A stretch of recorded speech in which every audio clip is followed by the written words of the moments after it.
They began showing up at 7 o'clock in the morning. 50 charter buses rolling down a private gravel road that belonged to me and no one else. By 7:40, the first bus had pulled up just 6 inches from a locked steel gate, with 49 more lined up behind it, stretching all the way back to the county highway. And the HOA president stood at my fence line. Phone pressed his ear, looking like a man who had just realized his entire plan had a fatal flaw he had never bothered to check. That flaw was my gate, and my gate was locked. I was sitting on my porch with a cup of coffee, watching everything unfold. My name is Edward Call. I'm 51 years old, and I spent 23 years working in event logistics and large-scale venue operations before buying land and leaving that world behind. I'd seen enough poorly planned large gatherings to last several lifetimes. I own 114 acres in Bozeman, Montana, in Gallatin County. It's the kind of land that makes people understand immediately why someone would pay whatever it takes to own it. Rolling grassland, a creek cutting to the lower section, a line of lodgepole pines along the northern boundary, and a view of the Bridger Range from my back porch that I've never once taken for granted in the 6 years I've lived here. I run a small cattle operation, lease the hay fields to a neighboring farmer, and live quietly. That's how I like it. What I did not like was the Ridgemont Valley Community Association deciding my land was a solution to a problem they had created entirely on their own. The Ridgemont Valley development sat on 340 acres east of my property. It had been built in phases between 2015 and 2020, resulting in a community of over 300 homes organized around a central clubhouse and a network of maintained common areas. For the first 4 years, the HOA managed things with genuine professionalism. The board back then understood the difference between running a residential community and running a personal project. During that time, I had exactly 0 interactions with them. There was simply no reason to. Then that board rotated out, and a man named Stuart Briggs ran for president and won.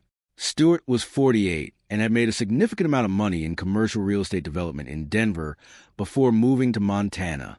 He carried the energy of someone determined to bring a big city mindset into a place that neither asked for it nor needed it.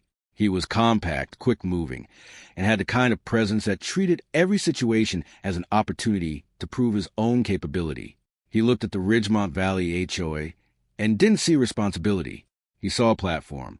Within his first year, he increased the annual events budget by 300%, organized a summer festival that drew regional media attention, and began planning what he described as a signature event that would put Ridgemont Valley on the map as a destination community. That event was called the Autumn Heritage Tour. The concept, as he pitched it to the board, was a coordinated bus tour through the historic agricultural landscape surrounding Ridgemont Valley. Residents and their guests would be taken along a curated route showcasing working farms, ranch land, and the natural beauty of Gallatin County. He hired a Bozeman-based tour operator called Cascade Charter Services and contracted 50 buses to accommodate what he projected would be around 2,500 participants, drawn from residents and public ticket sales. He promoted through local media and HOA social channels. What Stewart did not do was contact any of the landowners whose property his carefully curated route passed through, across, or, in one case, directly over. That case was mine. 9/10 of a mile of gravel road cutting through my southern pasture. A road I built myself in 2019 to reach the Lower Creek section of my land. It connected at the far end to a Forest Service trailhead through a gate that sat entirely on my property, built and maintained at my own expense. I found out about the tour 11 days before it was scheduled, and I didn't find out from Stewart. I found out because a woman named Patricia Hensley, who lived in Ridgemont Valley and had purchased a ticket, called to ask if I was excited about having so many visitors coming through my property. She had read the event description on the HOA page, which mentioned a scenic private ranch road crossing, along with a photograph clearly taken from my southern pasture looking toward the creek and the Bridger Range. She thought it was wonderful that I had agreed to participate. I told her I had not agreed. I hadn't even been contacted. I asked her to send me the event page link, which she did within minutes. I sat at my kitchen table and read the full description twice. I studied the photograph of my land, taken from somewhere along my fence line, used in promotional materials without my permission. And I felt that very specific kind of cold clarity that comes when you fully understand the situation and already know exactly what you could do about it. I called my attorney, Ranetta Shaw, who specialized in property and land use law in Bozeman and had helped me when I purchased the land. I explained everything and sent her the event link. She called me back within an hour. She said the situation was straightforward and entirely in my favor. My road was private property. Stewart had no right to use it. The gate at the end of the road was mine and fully under my control. Advertising a tour across private land without permission wasn't just careless. It exposed the HOA to serious liability if anything went wrong. She asked how I wanted to handle it.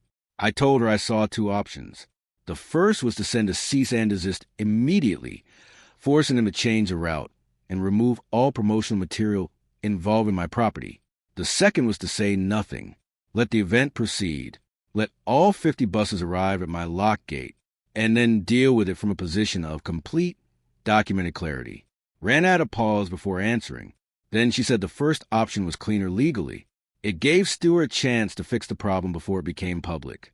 I told her I understood that. But I also told her I had just spent 90 seconds thinking through 11 days' worth of implications, and I was leaning toward the second option, not out of pettiness, but because a man who had taken a photo of my land without permission, used it commercially, and routed 50 buses across it without a single phone call needed to understand the consequences of that assumption in a way a letter 11 days in advance might not fully communicate. She said she understood. But if I chose that route, I needed to document everything and do nothing that could be interpreted as interference beyond simply exercise of my right to control access to my own land. That was exactly what I intended to do. I spent the next 10 days preparing quietly. I had a locksmith install a heavy-duty padlock on my southern pasture gate and documented the installation. I kept both keys on me at all times. I set up 2 trail cameras covering the gate from different angles for continuous video evidence. I saved screenshots of the HOA event page, including the photo of my land, the route description, ticket pricing, and attendance projections. I sent all of it to Ranetta along with a detailed timeline. The morning of the tour was a clear October Saturday. That particular Montana light made the mountains look painted onto the sky. At 6:30, I was on my porch with coffee when I heard the first bus. By 7 o'clock, it had turned onto the approach road. By 7:15, it was stopped at my gate. By 7:40, all 50 buses were lined up behind it. I watched everything from my porch without moving. At 7:52, Stewart arrived in a black SUV. He got out, looked at the gate, the lock, the buses behind him, and then toward my house where I was clearly visible. He walked to the fence line and called out. I set my coffee down and walked over. He introduced himself as if we hadn't been neighbors for 6 years, the way people do when they're trying to establish authority that's already slipping away. He said there seemed to be a misunderstanding about the gate and asked if I could open it. I told him there was no misunderstanding. The gate was locked because it was mine, and 50 buses were trying to cross my land without permission, and I wasn't allowing that. He said the tour had been planned for months. 2,000 people had bought tickets. The route had been publicized. He asked me, as a neighbor, to work with him. I told him I understood all of that, and that wasn't my problem. He had planned a route across my land without contacting me, used a photo of my property without consent, and hired 50 buses without asking a single question about whether I'd allow it. And the answer was no. I watched his expression shift through every stage I'd seen in 23 years of event logistics. First, confidence that the obstacle would yield. Then recalculation when it didn't. Then pressure, talk of community, goodwill, disappointed ticket holders. And finally, stillness. The moment a man realizes he has no moves left. I told him I was going back to my porch to finish my coffee. If he wanted to discuss it further, his attorney could call Ranetta Shaw. Then I walked away. What followed over the next 4 hours was a masterclass in the consequences of poor planning. 50 buses idling on a county road. Drivers with no alternative route. Participants waiting, confused. Volunteers offering vague explanations that satisfied no one. At 9:15, a sheriff's deputy arrived. I showed him my deed, the gate documentation, and explained everything in 4 minutes. He left without taking action. At 10:30, Renata arrived in person. She spoke with Stewart for about 12 minutes, outlining exactly what legal exposure he was facing: trespass, unauthorized use of private property, commercial misuse of images, contract failures, potential claims from thousands of ticket holders. I watched the realization settle in. Stewart made one last attempt, offer me money on the spot to open the gate. I declined. That option was no longer on the table. By noon, the buses began turning around. By 2 o'clock, the road was clear. The Autumn Heritage Tour ended without seeing a single piece of heritage. The legal process took 3 months and ended with a full settlement. The HOA covered my legal fees, damages, and acknowledged in writing that my road and gate were private property, with no access rights. That document is now recorded in Gallatin County. Stewart didn't run for re-election. The new HOA president sent me a professional letter about respecting property rights. I replied in kind. That was the end of it. My gate is still there, still locked. Every autumn, when the light hits the bridge range just right, I think about that morning.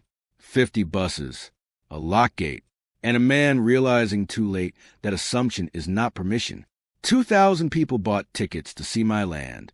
None of them saw it, but all of them now know exactly who it belongs to. And that might be the most effective property rights lesson I've ever delivered without saying a single public word.